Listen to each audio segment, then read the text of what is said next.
देवी के द्वारा सेना और सेनापतियों सहित निशुंभ एवं शुंभ का संहार। ऋषि कहते हैं, राजन, प्रशंसनीय महापराक्रमशाली महान असुर शुंभ ने इन श्रेष्ठ दैत्यों को मारा जाना सुनकर अपने उन दुर्जय गणों को युद्ध के लिए जाने की आज्ञा दी, जो संग्राम का नाम सुनते ही हर्ष से खिल उठते थे। उसने कहा, आज मेरी आज्ञा से कालक, कालके, मौर्य, दोहर्द तथा अन्य असुरगण बड़ी भारी सेना के साथ संगठित हो विजय की आशा रखकर शीघ्र युद्ध के लिए प्रस्थान करें। निशुंभ और शुंभ दोनों भाई ने उन दैत्यों को पूर्वोक्त आदेश देकर रथ पर आरूढ़ हो स्वयं भी नगर से बाहर निकले। उन महाबली वीरों की आज्ञा से उनकी सेनाएं उसी तरह युद्ध के लिए आगे बढ़ीं, मानो मरणोन्मुख पतंग आग में कूदने के लिए उठ खड़े हुए हो। उस समय असुर राज ने युद्ध स्थल में मृदंग, मर्दल, भैरी, डिंडिम, झांझ और ढोल आदि बजवाए। उन जुझारू बाजों की आवाज सुनकर युद्ध प्रेमी वीर हर्ष एवं उत्साह से भर गए, परंतु जिन्हें अपने प्राण ही अधिक प्यारे थे वे उस रणभूमि से भाग चले। युद्ध संबंधी वस्त्रों तथा कवच आदि से आच्छादित अंग वाले वे योद्धा विजय की अभिलाषा से अस्त्र शस्त्र धारण किए युद्ध स्थल में आ पहुंचे। कितने ही सैनिक हाथियों पर सवार थे, बहुत से दैत्य घोड़े की पीठ पर बैठे हुए थे और अन्य असुर रथों पर चढ़कर जा रहे थे। उस समय उन्हें अपने पराये की पहचान नहीं होती थी। उन्होंने असुर राज के साथ समरांगण में पहुंचकर सब ओर से युद्ध आरंभ कर दिया। बारंबार तोप की आवाज होने लगी, जिसे सुनकर देवता कांप उठे। धूल और धुएं से आकाश में महान अंधकार छा गया। सूर्य का रथ नहीं दिखाई देता था। अत्यंत अभिमानी करोड़ों पैदल योद्धा विजय की अभिलाषा लिए युद्ध स्थल में आकर डट गए।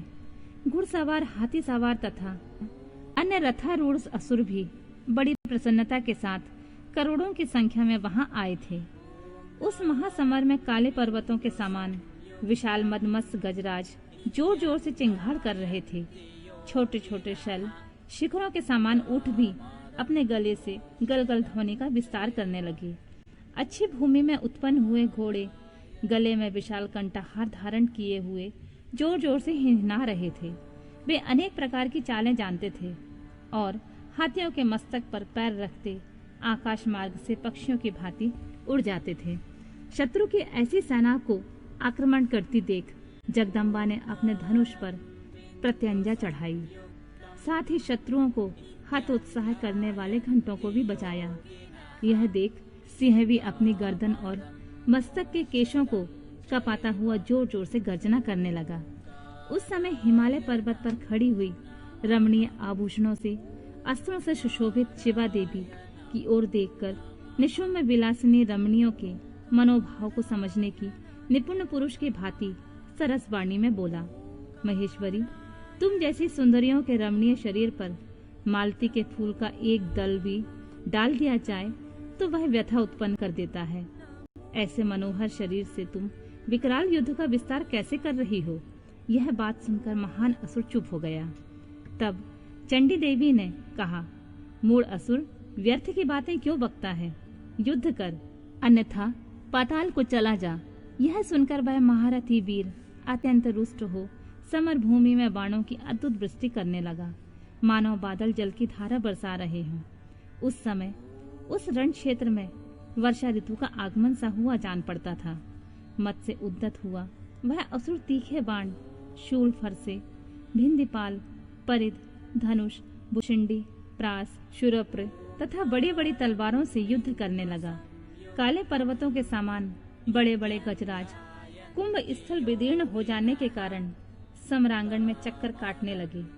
उनकी पीठ पर फहराती हुई शुंभ निशुंभ की पताकाएं जो उड़ती हुई बलाकाओं की पंक्तियों के समान श्रेष्ठ दिखाई देती थीं, उनके स्थान से खंडित हो नीचे गिरने लगी। छत बिछत शरीर वाले दैत्य पृथ्वी पर गिरकर मछलियों के समान तड़प रहे थे। गर्दन कट जाने के कारण घोड़ों के समूह बड़े भयंकर दिखाई देते थे। कालिका ने कितने ही दैत्यों को मौत के घाट उतार दिया था तथा देवी के वाहन सिंह ने अन्य बहुतों से असुरों को अपना आहार बना लिया था। उस समय दैत्यों के मारे जाने से उस रणभूमि में रक्त की धारा बहाने वाली कितनी ही नदियां बह चली। सैनिकों के केश पानी में सेवार की भांति दिखाई देते थे और उनकी चादरें सफेद फेन का भ्रम उत्पन्न करती थीं। इस तरह घोर युद्ध होने तथा राक्षसों का महान संहार हो जाने के पश्चात देवी अंबिका ने विष में बुझे हुए तीखे बाणों द्वारा निशुंभ को मारकर धराशाही कर दिया।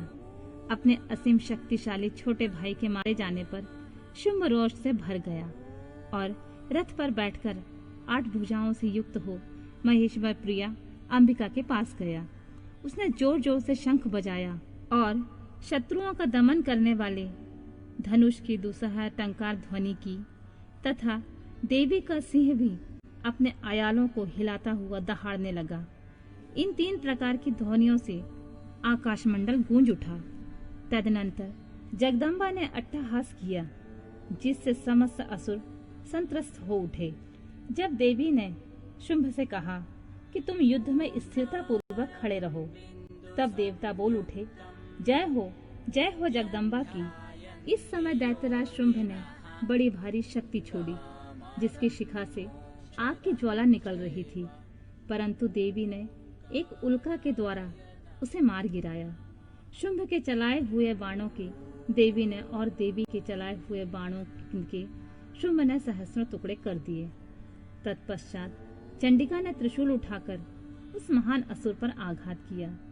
त्रिशूल की चोट से मूर्छित हो वह इंद्र के द्वारा पंख काट दिए जाने पर गिरने वाले पर्वत की भांति आकाश, पृथ्वी तथा समुद्र को कंपित करता हुआ धरती पर गिर पड़ा।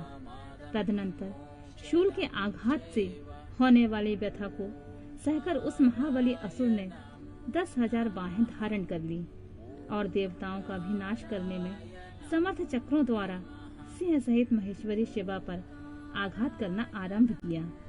उसके चलाए हुए चक्रों को खेल खेल में वितीर्ण करके देवी ने त्रिशूल उठाया और उस असुर पर घातक प्रहार किया।